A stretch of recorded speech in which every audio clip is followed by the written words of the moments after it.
نحمدہ و نصلی علی رسولہ الکریم بسم اللہ الرحمن الرحیم۔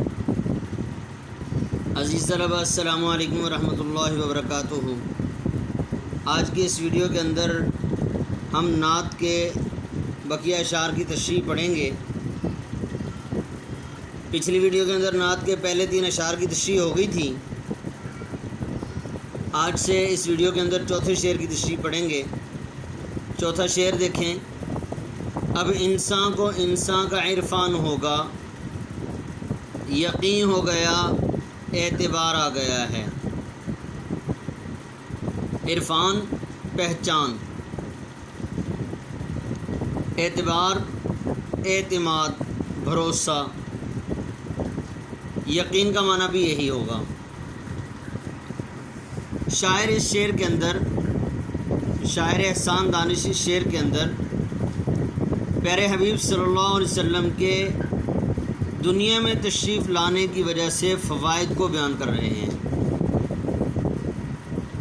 جیسا کہ زمانہ جاہلیت کی کچھ عادات، کچھ خصلتیں اور زمانہ جاہلیت کے لوگوں کے حالات پہلے کے بتا دیے پہلی ویڈیو کے اندر، اس شعر کے اعتبار سے کہ اب انسان کو انسان کا عرفان ہوگا، مطلب یہ ہے کہ آپ صلی اللہ علیہ وسلم کے دنیا سے تشریف لانے سے پہلے، دنیا میں تشریف لانے سے پہلے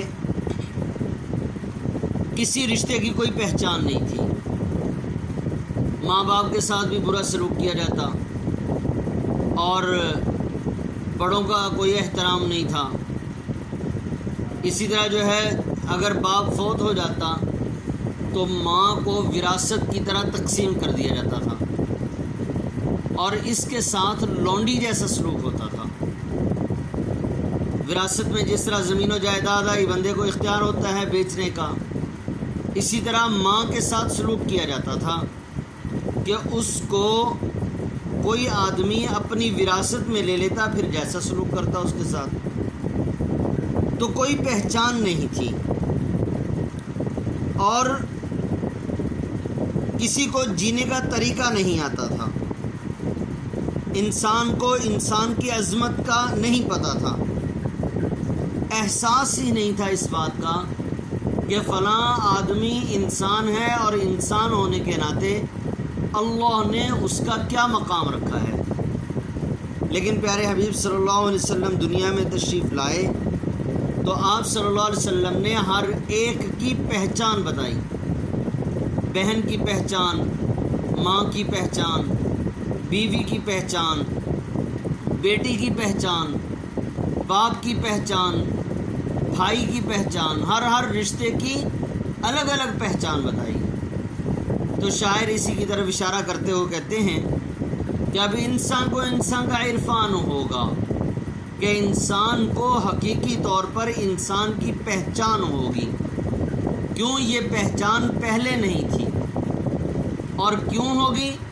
کہ حضور صلی اللہ علیہ وسلم تشریف لا چکے ہیں اور جو بندہ بھی آپ صلی اللہ علیہ وسلم کی شریعت پر عمل کرے گا، جو بندہ بھی آپ صلی اللہ علیہ وسلم کی شریعت کو مانے گا اور آپ صلی اللہ علیہ وسلم کی شریعت کے سامنے سر تسلیم خم کرے گا، اس کو ان رشتوں کی پہچان کرنی پڑے گی اور اس پر عمل کرنا پڑے گا۔ تو شاعر کہتے ہیں اس بات کا اب یقین ہو چکا ہے اور اس بات کا اعتبار آ گیا کہ ہر آدمی کو اپنے رشتے کی پہچان ضرور ہوگی اور وہ اسی کے مطابق، یعنی احکامات کے مطابق ہی زندگی گزارے گا۔ ایک موقع پر شاعر کہتے ہیں صدق و صفا کا پیکرے پر نور آ گیا، صدق و صفا کا پیکرے پر نور آ گیا، لے کر حیات تازہ کا منشور آ گیا۔ یعنی پیارے حبیب صلی اللہ علیہ وسلم سچے تھے، سچائی لے کر آئے اور صاف ستھرا مذہب لے کر آئے اور زندگی گزارنے کا طریقہ اور دستور لے کر آئے، اصول لے کر آئے۔ دیکھیں اگلا شعر دیکھیں۔ بجھے گا نہ جس کا چراغ محبت، وہ پیغمبر ذی وقار آ گیا ہے۔ ذی وقار عزت والا، چراغ شمع بجھے گا نہ جس کا چراغ محبت، وہ پیغمبر ذی وقار آ گیا ہے۔ شاعر اس شعر کے اندر پیارے حبیب صلی اللہ علیہ وسلم کی عظمت کو بیان کرتے ہوئے کہتے ہیں کہ چونکہ نبی صلی اللہ علیہ وسلم نے محبت کے اصول سکھائے اور محبت کر کے دکھائی، محبت کر کے دکھائی، محبت کر کے بتایا کہ کس طریقے سے کس رشتے کے ساتھ محبت کرنی ہے، اس رشتے کے ساتھ کس طریقے سے زندگی گزارنی ہے۔ مثال کے طور پر بیوی بچوں کی محبت دل کے اندر کس طرح سے ہو۔ اب بعض دفعہ ہوتا ہے انسان اپنے اہل و عیال میں بیٹھا ہو، نماز کا پتہ ہی نہیں ہوتا، اور انسان اتنا لاپرواہ ہو جاتا ہے، سستی کر بیٹھتا ہے کہ نماز کا سارا وقت ضائع ہو جاتا ہے، لیکن اس کو پتہ ہی نہیں ہوتا۔ جبکہ پیغمبر خدا صلی اللہ علیہ وسلم کے بارے میں آتا ہے، حضرت عائشہ صدیقہ رضی اللہ تعالی عنہا فرماتی ہیں کہ جب اذان ہوتی تھی پیغمبر خدا صلی اللہ علیہ وسلم ہمارے بیچ میں تشریف فرما ہوتے تھے، جیسے ہی اذان شروع ہوتی پیغمبر خدا صلی اللہ علیہ وسلم اٹھ کر تشریف لے جاتے، اور اس طرح لگتا تھا جیسا کہ حضور صلی اللہ علیہ وسلم ہمیں جانتے ہی نہیں ہیں۔ اب آپ صلی اللہ علیہ وسلم نے محبت کا اصول بتا دیا کہ اللہ کے اصول، اللہ کے حکم کے آگے میاں بیوی کی محبت اور بچوں کی محبت پیچھے چھوڑ، اور اسی طرح کاروبار کی محبت۔ صحابہ اکرام کا عمل دیکھا، اذان ہوئی، نماز کا ٹائم ہوا، سارے کاروبار چھوڑ کر دکانیں کھلی، اپنا بازار کھلا، اور لوگ سارے کے سارے بازار کو چھوڑ کر جو ہے وہ مسجد کے اندر داخل ہوتے تھے، حاضر ہوتے تھے، اللہ کے حضور سجدہ کرتے تھے اور نماز وقت پر پڑھتے تھے۔ تو یہ محبت ہے، تجارت کی محبت۔ اللہ کی محبت کتنی ہونی چاہیے؟ تو شاعر کہتے ہیں جیسا کہ پہلے شعر کے اندر بتایا کہ حضور صلی اللہ علیہ وسلم نے محبت کے اصول بتائے، تو اب اس شعر کے اندر شاعر یہ کہتے ہیں کہ چونکہ یہ پیغمبر ذی وقار، ایسا ذی وقار کہ جو سارے کے سارے پیغمبروں کا امام بن گیا، سارے کے سارے پیغمبروں کا سردار بن گیا، سارے کے سارے پیغمبر علیہ السلام کی نبوت کو ختم کرنے والے بن گئے۔ جیسا کہ حدیث پاک کے اندر آتا ہے، پیارے حبیب صلی اللہ علیہ وسلم نے مثال سے واضح فرمایا کہ میری مثال ایسے ہے کہ ایک محل تعمیر ہو رہا ہو اور سارے کا سارا محل مکمل ہو گیا، لیکن ایک اینٹ کی جگہ باقی تھی، اور جب میں پیدا ہوا تو میرے پیدا ہونے سے وہ اینٹ لگا کر اس محل کی تعمیر کو مکمل کر دیا گیا۔ اب اس کے اندر کسی قسم کی تعمیر کا کوئی کام باقی نہیں رہا۔ اسی طرح پیغمبر خدا صلی اللہ علیہ وسلم نے مثال کے ذریعے سے ہمیں سمجھایا کہ مجھ پر نبوت ختم ہو چکی ہے، اور ایک اور موقع پر پیارے حبیب صلی اللہ علیہ وسلم نے فرمایا، جس کا مفہوم یہ ہے کہ انا خاتم النبیین لا نبی بعدی، میں نبوت کو ختم کرنے والا ہوں، میرے بعد کوئی نبی نہیں آئے گا۔ تو نبوت کا سلسلہ بند ہونے کے ساتھ اب اس کا مطلب یہ نہیں کہ دین ختم ہو گیا، دین کے احکام ختم ہو گئے۔ دین کے احکام قیامت تک جو پیغمبر نے بتا دیے وہ چلتے رہیں گے۔ تو حضور صلی اللہ علیہ وسلم خاتم النبیین ہیں، انبیاء کے امام ہیں، سارے کے سارے انبیاء قیامت والے دن حضور کو ساتھ لے کر حضور کے پیچھے پیچھے اللہ کے دربار میں حاضر ہوں گے۔ تو اس طریقے سے اتنے عظمت والا پیغمبر آ چکا ہے، تو شاعر کہتے ہیں قیامت تک اب اس پیغمبر ذی وقار کے محبت کا جو جلایا ہوا چراغ ہے وہ کبھی نہیں بجھے گا۔ یعنی یہ احکام شرع جو ہیں قیامت تک کے لیے اصول بنا دیے گئے، جیسا کہ حدیث پاک کے اندر بھی آتا ہے اور قرآن پاک کے اندر بھی آتا ہے کہ اللہ کو محبوب صرف دین اسلام ہے، دین اسلام کے علاوہ کوئی اور مذہب اللہ کو ہرگز پسند نہیں اور نہ ہی اللہ قبول کرے گا۔ تو اس لیے شاعر یہ کہتے ہیں کہ بجھے گا نہ جس کا چراغ محبت، وہ پیغمبر ذی وقار آ گیا ہے۔ اسی موقع پر ایک اور شاعر یہ کہتے ہیں، دو عالم میں تجھے مقصود گر آرام ہے، دو عالم میں تجھے مقصود گر آرام ہے، اس کا دامن تھام لے جس کا محمد نام ہے صلی اللہ علیہ وسلم۔ یعنی دنیا اور آخرت کی کامیابی اللہ نے پیغمبر خدا صلی اللہ علیہ وسلم کا دامن تھامنے میں رکھی ہے۔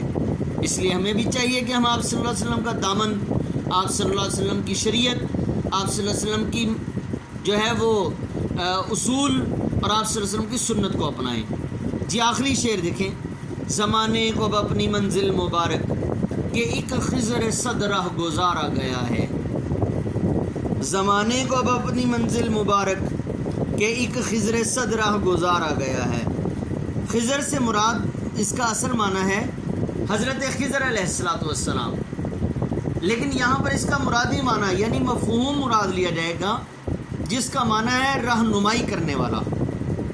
چونکہ حضرت خضر علیہ السلام اور حضرت موسیٰ علیہ السلام 15واں پارہ آخر اور 16واں پارہ بالکل شروع سورہ کہف ہے، اس کے اندر یہ واقعہ لکھا ہوا ہے کہ حضرت موسیٰ علیہ السلام کو اللہ کے حکم سے حضرت خضر کے پاس آنا پڑا، اور حضرت خضر علیہ السلام نے حضرت موسیٰ علیہ السلام کی کسی راستے کی طرف رہنمائی کی تھی، تو اس لیے ان کو خضر کہا گیا۔ اور ہر رہنمائی کرنے والا، سیدھا راستہ دکھانے والے کو مفہوم کے اعتبار سے خضر کہہ دیا جاتا ہے۔ راہ گزار، رہنما یعنی راستہ دکھانے والا۔ تو شاعر جو ہے اس شعر کے اندر پیغمبر خدا صلی اللہ علیہ وسلم کی عظمت کو بیان کرتے ہوئے کہتے ہیں کہ اب زمانہ انشاءاللہ اپنی منزل پر ضرور پہنچے گا۔ پہلے دیکھتے تھے کہ بیٹیوں کا احترام کرنے والا کوئی نہیں، ماں کی عظمت کا پتہ نہیں، اسی طریقے سے قتل و غارت عام تھی جیسے بتایا گیا، اور کئی 100 سال جنگیں چلتی تھی، نسلوں تک جنگیں چلتی رہتی تھی، لیکن نسلوں کو، آنے والی نسلوں کو یہ پتہ نہیں ہوتا تھا کہ ہماری جنگ ہوئی کیوں۔ لیکن جیسے نبی صلی اللہ علیہ وسلم دنیا میں تشریف لائے، آپ صلی اللہ علیہ وسلم کے دنیا میں تشریف لانے سے امت کو، انسانیت کو سیدھا رستہ مل گیا، جنت میں جانے والا رستہ اور اللہ تک پہنچنے والا رستہ، اللہ کی رضا حاصل کرنے والا رستہ مل گیا کہ کس راستے پر چل کر اللہ راضی ہوگا، کس راستے پر چل کر اللہ ناراض ہوگا۔ ان تمام باتوں کو مد نظر رکھتے ہوئے جب لوگوں نے یعنی صحابہ اکرام نے پیغمبر خدا صلی اللہ علیہ وسلم کے بتائے ہوئے راستے کو اپنایا، تو اللہ نے ان کو دنیا کے اندر ہی جنت کی بھی بشارتیں دیں اور اپنی رضامندی کا سرٹیفکیٹ بھی عطا کیا، سند دے دی دنیا کے اندر کہ اللہ جل شانہ صحابہ اکرام سے راضی ہو چکا ہے۔ اب یہ رضامندی اس چیز کی نشانی ہے کہ زمانہ اب اپنی منزل پر پہنچ کر رہے گا۔ پھر یہ اصول بتا دیا کہ جو بندہ بھی ان صحابہ کے نقش قدم پر بھی چلے گا، جیسا کہ پیغمبر خدا صلی اللہ علیہ وسلم نے خود فرمایا، اصحابی کالنجوم بأیہم اقتدیتم اہتدیتم، میرے صحابہ ستاروں کی مانند ہیں۔ پہلے زمانے میں ستاروں کو دیکھ کر راستے کا پتہ کیا جاتا تھا، معلوم کیا جاتا تھا کہ یہ راستہ کس ملک کو جاتا ہے، اور جس راستے پر کوئی قافلہ چلتا تھا تو ستاروں کو دیکھ کر یہ جانچ پڑتال کرتا تھا کہ ہم سیدھے راستے پر چل رہے ہیں یا غلط راستے پر۔